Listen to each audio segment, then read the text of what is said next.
The assessment. Chief Analyst Vera Zun stood motionless before the quantum display, her bioluminescent patterns pulsing with increasing frequency, a clear sign of distress among the Lumini species. The data streaming before her defied every predictive model the Galactic Concordat had developed over 50,000 years of observing emerging civilizations. "Run it again," she commanded, her voice resonating through the crystalline chamber of the analysis hub. The quantum computers hummed, processing centuries of observations of the species designated Sol 3 Apex, humans. The results remained unchanged. The probability matrices twisted into impossible patterns, suggesting development trajectories that violated fundamental laws of sociological advancement.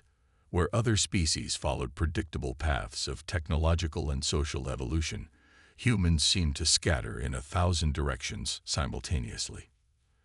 Director Cole Rem needs to see this immediately, she whispered to herself, her patterns now cycling through shades of deep indigo, the Lumini equivalent of a cold sweat.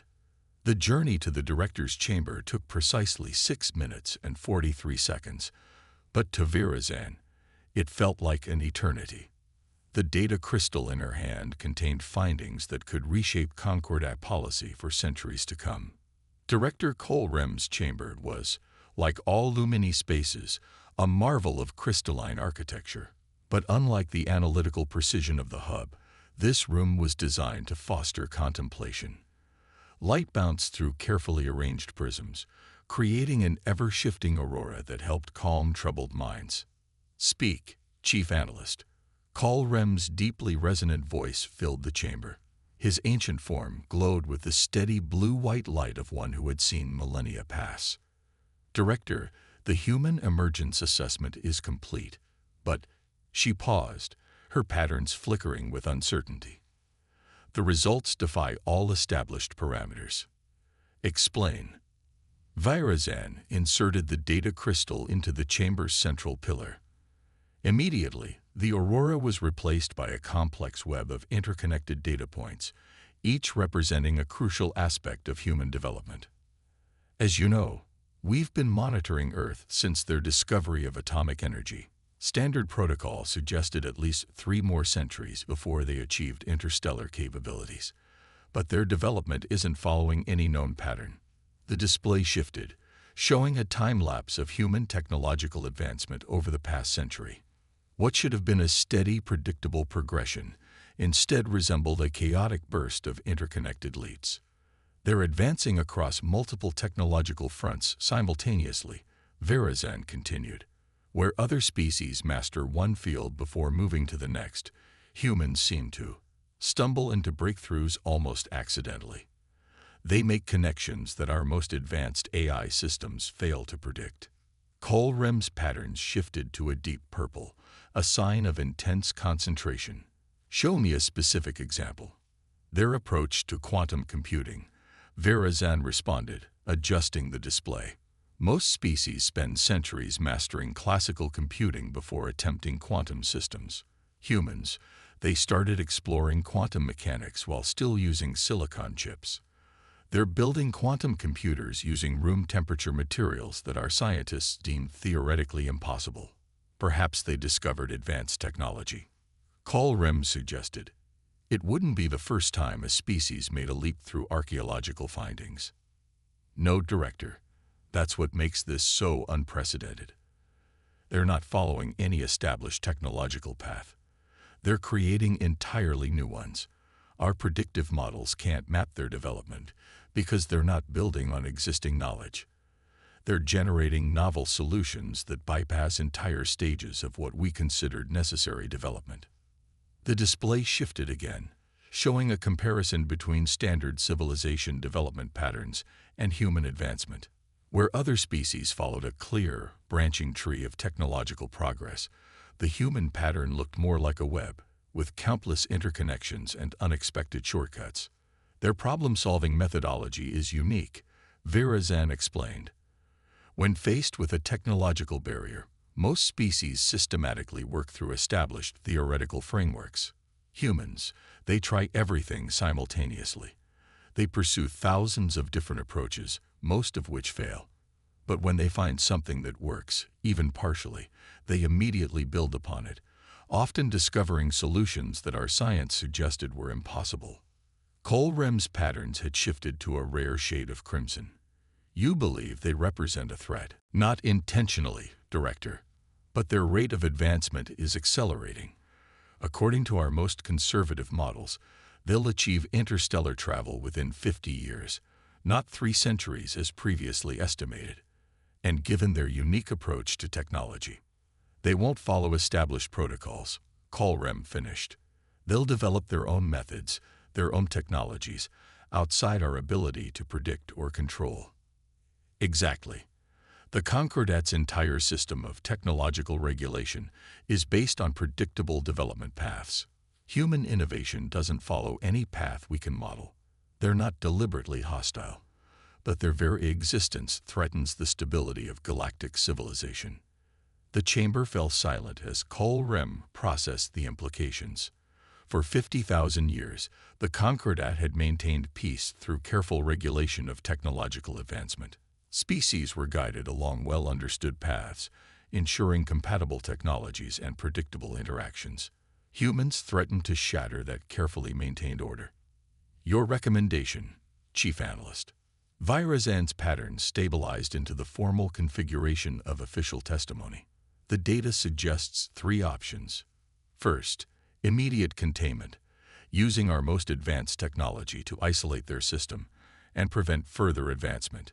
Second, direct intervention, revealing ourselves and attempting to guide their development along established paths. Third, she hesitated. Continue. Third, we accept that our current model of galactic civilization cannot survive contact with human innovation, and we begin preparing the Concordat for fundamental change. Colrem's patterns shifted through a series of colors so quickly they became almost hypnotic. The Council will need to be convened. This goes beyond standard protocols. There's more, Director, Virazan added, her patterns showing deep concern. The model suggests that any attempt to contain or control human development will likely accelerate their advancement.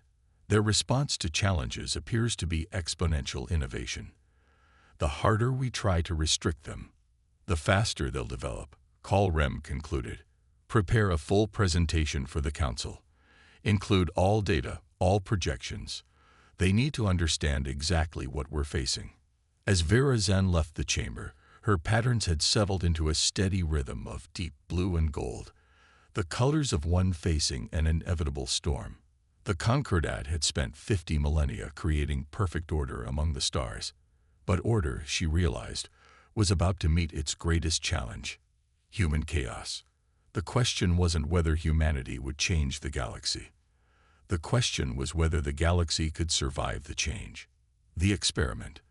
The Concordat's High Council chamber hummed with tension as representatives from 1,000 worlds gathered to witness the first phase of what they called the human experiment. Virazan stood at the observation platform, her patterns carefully controlled to project professional calm, though inside she felt anything but calm. Commence Test Sequence Alpha, intoned Supreme Counselor Mexthor, their crystalline form refracting light in complex patterns that conveyed both authority and apprehension. On the massive quantum display dominating the chamber center, a 3-dimensional representation of Earth's solar system sparkled into existence. Dozens of small markers indicated the locations of carefully placed experimental interfaces, technology so advanced it would appear as natural phenomena to human observers. Initial stimulus deployment complete, reported Technical Director Zaravex, her tendriled form wrapped around a control console. The humans will detect what appears to be an unusual quantum field at the edge of their solar system within the next 36 hours. The test was elegant in its simplicity. Present humanity with an apparently natural phenomenon that contradicted their current understanding of physics. According to every developmental model, they should spend years, perhaps decades, carefully studying and theorizing before making any significant progress. It was the approach every known species had taken when confronting similar challenges. The humans took less than a week to break all the rules. Director, A junior analyst called out, their patterns flashing urgent yellows. We're detecting unusual activity from 3 separate research facilities on Earth. Virazan moved closer to the display, her curiosity overwhelming protocol. Show me. The display shifted to show simultaneous feeds from human research centers in locations their databases identified as Nevada, Geneva, and Bangalore. What she saw defied every prediction they'd made. Instead of methodically studying the quantum field from a safe distance, teams at all 3 locations were already attempting to recreate it. They hadn't even finished basic observations, hadn't developed comprehensive theories, hadn't published peer-reviewed papers. They were just trying things. This isn't possible, Zara Vex whispered, her tendrils writhing in agitation. They can't even properly detect the field yet, let alone understand its principles. They're not trying to understand it, Virazan realized, her patterns pulsing with sudden insight. They're using trial and error, thousands of attempts, simultaneously, measuring the results and adjusting in real time.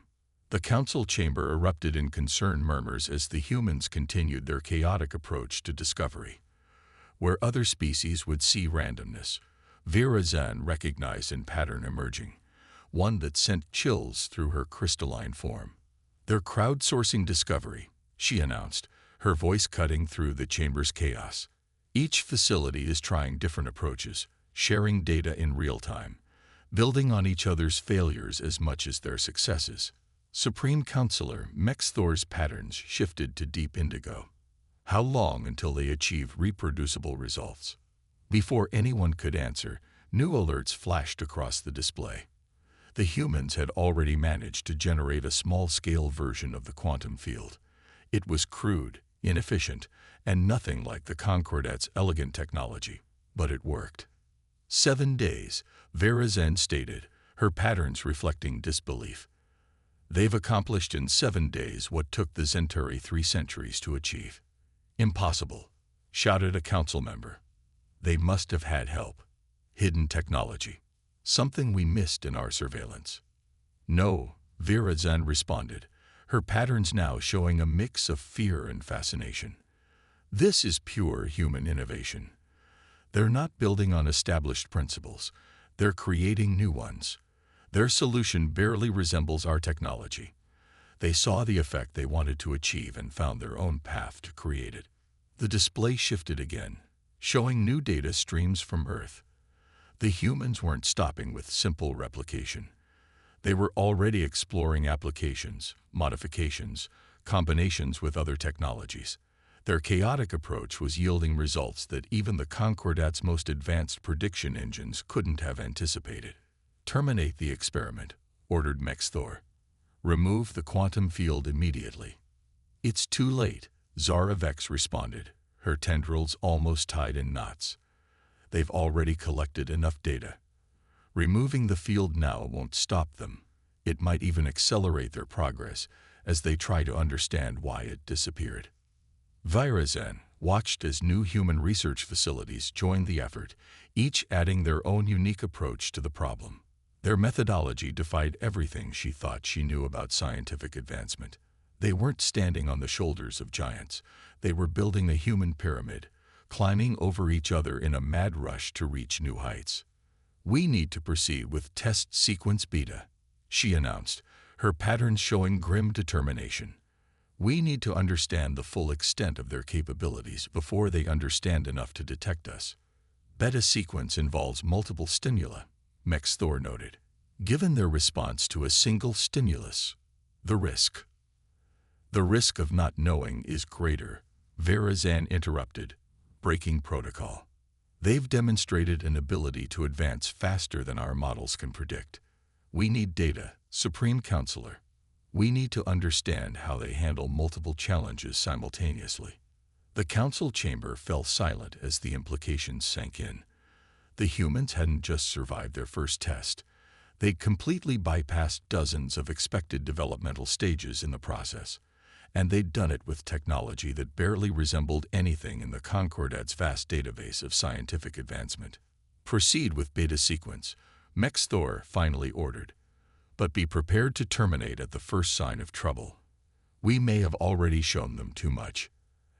As the council chamber emptied, Virazan remained at her station, watching the humans continue their frenzied innovation. They reminded her of a theoretical physics principle, quantum tunneling, where particles could seemingly bypass normal space to appear where they shouldn't be possible.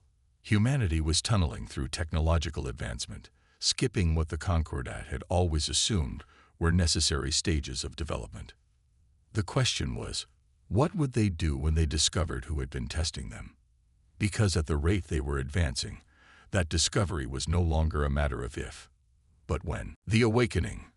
Dr. Sarah Chen stared at her terminal screen, coffee growing cold beside her keyboard. For the 6th time that night, she ran the correlation analysis across what her colleagues had dubbed the anomaly database. 3 years of cataloging seemingly unrelated phenomena across the solar system had led to this moment. "They're not random," she muttered, fingers flying across the holographic interface. "They're tests. The quantum fields that had appeared and disappeared at the edge of the solar system, the gravitational anomalies near Jupiter, the strange subspace echoes detected by deep space arrays. Each event had been studied separately by different research teams worldwide. But Sarah had seen something others missed, a pattern. Across the lab, Dr. James Rodriguez looked up from his own work. "Found something. Remember how we thought these events were natural phenomena?" Sarah spun her display toward him, showing a complex web of interconnected data points. "They're appearing in a sequence. Each new anomaly builds on data gathered from previous ones, almost like someone's measuring our responses." James finished, his eyes widening as he absorbed the implications. Before they could discuss further, their lab's quantum communication array, developed after studying those first mysterious fields, lit up with an urgent message from the European Space Agency. "You need to see this." The message read, "New anomaly detected." But this time, we were ready. Sarah's team had shared their pattern analysis with key research facilities worldwide. They'd predicted where the next test might appear. They'd been right. In the Concordat's observation chamber, Vera Zan's patterns flashed with alarm as she watched the humans' response unfold. "They've detected the beta sequence pattern," she reported, her voice carrying undertones of both admiration and fear. "Impossible," Zarevex contested, her tendrils coiling tightly. "We designed each phenomenon to appear natural and unrelated. Even our most advanced AI systems require quantum processing to detect the correlations." "They didn't use AI," Virazan responded. "They used intuition. Look at their research notes. This human, this Dr. Chen, she saw the pattern because it reminded her of how she tests her own laboratory subjects. She recognized intention behind the events because she's familiar with experimental design." The chamber's displays showed multiple human research facilities springing into action. They weren't just studying the new anomaly. They were actively probing it, using techniques developed from previous encounters to analyze its structure. "They're not just learning the physics," Virazan continued, her patterns shifting to show increasing concern. "They're learning about us. Each response teaches them something about how we think, how we approach problems. They're reverse engineering our psychology through our test designs."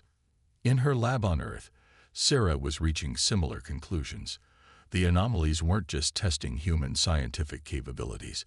They followed a distinctly alien but recognizable scientific methodology. "They're studying us," she announced to her team. "Every response we make tells them something about human problem-solving capabilities." James looked up from his analysis of the latest anomaly. "Then let's show them something unexpected." The plan came together quickly, drawing on resources and expertise from research facilities around the globe. Instead of merely responding to the latest test, they would use it to send a message of their own. On the Concordat's observation platform, alerts began flashing across multiple displays. "They're modifying the test field," a junior analyst reported, their patterns showing confusion. "No, they're using it to generate their own signal." Virazan watched in fascination as the humans repurposed the Concordat's own technology to create something entirely new. They hadn't just decoded the test's principles, they'd rebuilt them into a communication device. The message that pulsed across space was elegant in its simplicity, a mathematical sequence that couldn't occur naturally, followed by a simple repeating phrase in multiple human languages. "We know you're watching. Let's talk." This was not in any predicted response pattern. Zaravek stated, her tendrils almost tied in knots from agitation. They've completely bypassed the remaining test sequences. They're attempting to initiate direct contact. In the High Council chamber, Supreme Counselor Mex Thor received the news with patterns that shifted between alarm and resignation. How did they achieve this level of comprehension so quickly? They didn't follow our expected learning curve, Virazan explained.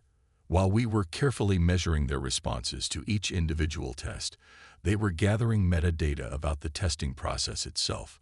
They didn't just learn about quantum fields and gravitational manipulation. They learned about us, about how we think, about our presence. The implications were staggering. The humans hadn't just demonstrated unexpected technological capabilities. They'd shown an ability to understand and adapt to alien psychology through minimal interaction.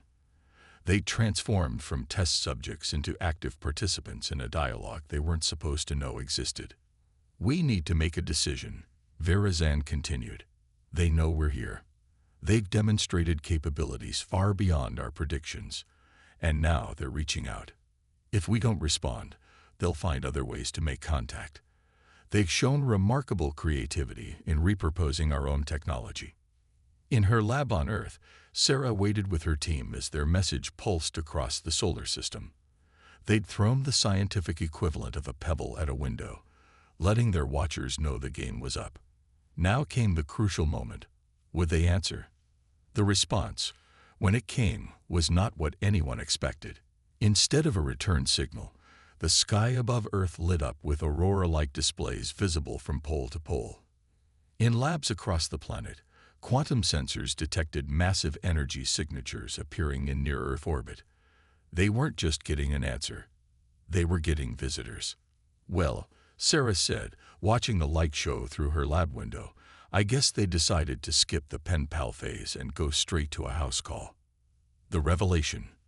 The Concordat's first contact delegation materialized in the United Nations General Assembly amid swirling patterns of light. The gathered human representatives, hastily assembled from governments, scientific institutions, and key research facilities worldwide, found themselves face to face with beings that defied conventional description.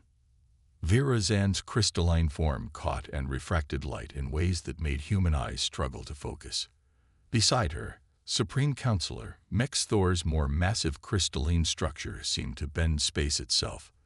Zaravex's tentacled form rippled with bioluminescent patterns that conveyed emotions no human could yet comprehend. Dr. Sarah Chen, seated in the front row alongside other key researchers, leaned forward. After years of studying their tests, finally seeing the testers themselves was both terrifying and exhilarating. "We are the Concordat." Mex Thor's words somehow translated directly into each listener's mind. "And we owe you an explanation." What followed was a revelation that shook humanity's understanding of their place in the universe. The Concordat revealed their role as guardians of galactic civilization, their careful management of technological advancement across thousands of worlds, and their growing concern about humanity's unique approach to innovation. "Your species," Virazan explained, her patterns shifting through complex configurations, develops technology in ways we've never encountered. Where others follow paths, you forge new ones. Where others build systematically, you leap intuitively. You solve problems by breaking established rules. Isn't that how progress works? Sarah found herself speaking up, protocol forgotten in her scientific curiosity. Rules are just our current. "You were supposed to study the phenomena," Virazan responded, her patterns showing both admiration and concern. "Instead, you studied us." "We studied everything," James corrected. "That's what humans do. We look for patterns everywhere, not just where we're told to look. Sometimes, the most important discoveries come from noticing what others consider irrelevant. The revelation was mutual. The Concordat discovered a species that treated their carefully designed tests as puzzles to be solved rather than lessons to be learned. Humanity discovered that the galaxy was governed by beings who saw chaos as a threat rather than an opportunity. Your development cannot be controlled, Mexthor stated, their crystalline form pulsing with complex emotions. Our models suggest you will fundamentally alter galactic civilization within centuries. Good, Sarah responded, drawing gasps from both human and alien observers. A civilization that never changes is one that's stopped growing. We don't want to destroy what you've built. We want to help it evolve. The chamber erupted in discussion as humans and Concordat representatives began truly exchanging ideas for the first time. Humans learned of technologies they'd never imagined, while the Concordat witnessed human creativity firsthand as researchers immediately began suggesting modifications and improvements to centuries-old designs. They're already changing us, Vera Zen observed to Mexthor as they watched humans and junior Concordat analysts excitedly sharing theories. Just this interaction is spawning new ideas, new approaches we'd never have considered. The question remains, Mexthor responded, their patterns showing deep concern. Can the galaxy survive such rapid change? Can order and chaos coexist? Sarah overheard their exchange and approached, tablet in hand. Look at this, she said, pulling up an image of Earth's ecosystems. Nature doesn't choose between order and chaos. It uses both. Rigid structures like bone provide framework, while chaos drives evolution. The most successful systems aren't the most ordered or the most chaotic. They're the ones that find a balance between stability and change. The Concordat representatives studied the data, their patterns shifting as they processed this new perspective. Perhaps they began to realize humanity's chaos wasn't a threat to order. It was the catalyst needed to prevent order from becoming stagnation. But as the initial excitement of first contact gave way to deeper discussions, both sides began to understand the true challenge ahead. Humanity would need to learn to temper their chaos with wisdom, while the Concordat would need to loosen their grip on absolute control. The galaxy was about to change, ready or not. The only question was whether they could work together to guide that change, or if the forces they'd unleash would spiral beyond anyone's control. The partnership. 5 years after first contact, the Galactic Concordat's central research hub bore little resemblance to its former self. Where once crystalline corridors had housed ordered rows of identical research stations, now the space bustled with a mixture of species and methodologies that would have been unthinkable half a decade ago. Vera Zen glided through the organized chaos, her patterns showing amusement as she passed a team of human scientists working alongside Concordat researchers. They were testing modifications to traditional quantum field technology, their approach combining human intuition with Concordat precision in ways that produced remarkable results. The latest results from Project Synthesis are in, announced Dr. Sarah Chen, now serving as Earth's chief scientific liaison to the Concordat. She'd earned the position through her crucial role in establishing first contact and her innate ability to bridge the gap between human chaos and Concordat order. The project she referred to had been her brainchild, an experiment in combining human and Concordat approaches to problem-solving across multiple scientific disciplines. The results had exceeded everyone's expectations. "Show me," Vera Zen requested, her patterns shifting to display keen interest. Sarah activated a holographic display, filling the air with streams of data. "We've achieved a 300% increase in efficiency across all tested technologies. By allowing human researchers to play with Concordat tech while maintaining your safety protocols, we're discovering applications your scientists never considered, and breaking half our fundamental theories in the process," added Zaravex, who had entered behind them. Her tendrils now moved with a more relaxed rhythm, having adapted to the human presence over the years. "Though I must admit, the new theories are more elegant than the old ones." The transformation hadn't been easy. The first year after contact had been filled with tension as humanity's chaotic innovation threatened to upend millennia of carefully maintained order. But a crucial breakthrough had come from an unexpected source: human children. "Remember the Scholar Exchange Program?" Sarah asked, pulling up footage from one of the first human schools to host Concordat scientists. The video showed young students approaching alien technology with neither the preconceptions of adult humans nor the rigid methodology of Concordat researchers. Their natural curiosity and creativity had sparked a revelation. "They showed us what we've forgotten," Vera Zan acknowledged, her patterns shifting to warm, nostalgic tones. "The joy of discovery for its own sake. The value of asking what if without fear of failure." The Concordat had begun incorporating elements of human education methods into their own training programs. Meanwhile, humanity had learned the value of the Concordat's careful protocols and systematic documentation. The synthesis of approaches had led to an unprecedented boom in scientific advancement. "Supreme Counselor Mex Thor is ready for your presentation," announced a junior analyst, their patterns showing excitement. An emotion that would have been strictly controlled in the old Concordat. The central chamber, once a sterile environment of pure logic and order, now hummed with energy as representatives from both civilizations gathered. The walls themselves had been modified with human-inspired technology, creating displays that merged Concordat precision with human artistry. 5 years ago, Sarah began her presentation.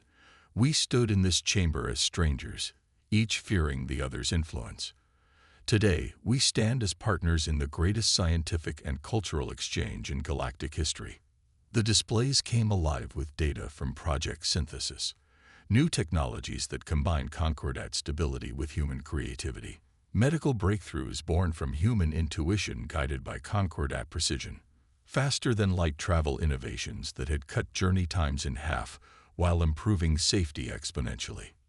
But the real breakthrough, Vera Zan continued, her patterns synchronizing with the presentation in a display of human-inspired showmanship, isn't in our technology. It's in our understanding of progress itself. The display shifted to show the new model they'd developed together, the synthesis protocol. It demonstrated how controlled chaos could drive innovation while structured order ensured safety and stability. The model was already being adopted by other civilizations across the galaxy, creating a new age of discovery and advancement. "We feared humanity would destroy the order we built," Mex Thor acknowledged, their crystalline form refracting light in patterns that would have been considered emotionally inappropriate just years ago. "Instead, you've helped us build something stronger, a civilization that can embrace change without losing its foundation. And you've helped us channel our chaos productively," Sarah responded. "Together, we're achieving things neither of our civilizations could have managed alone." The presentation concluded with a proposal that would have been unthinkable 5 years earlier: the establishment of joint innovation centers throughout the galaxy. These facilities would combine human creativity with Concordat methodology, creating safe spaces for revolutionary thinking and controlled experimentation. "The galaxy is entering a new age," Vera Zan announced, her patterns displaying a complex mix of excitement and optimism. "Not an age of order, not an age of chaos, but an age of synthesis." As the chamber erupted in approval, Sarah caught Vera Zan's eye. They shared a moment of understanding. This was just the beginning. Humanity had brought change to the galaxy, but the Concordat had helped shape that change into something sustainable and magnificent. The partnership between humanity and the Concordat had transformed both civilizations. Humans had learned the value of patience and precision, while the Concordat had rediscovered the joy of unrestricted discovery. Together, they created something entirely new, a civilization that could dance on the edge of chaos while maintaining its balance through order. As the assembled representatives began discussing implementation details, Sarah smiled at a memory, that first message they'd sent into space, asking for a conversation. They'd gotten so much more than they'd hoped for. They'd gotten a partnership that would reshape the galaxy for generations to come.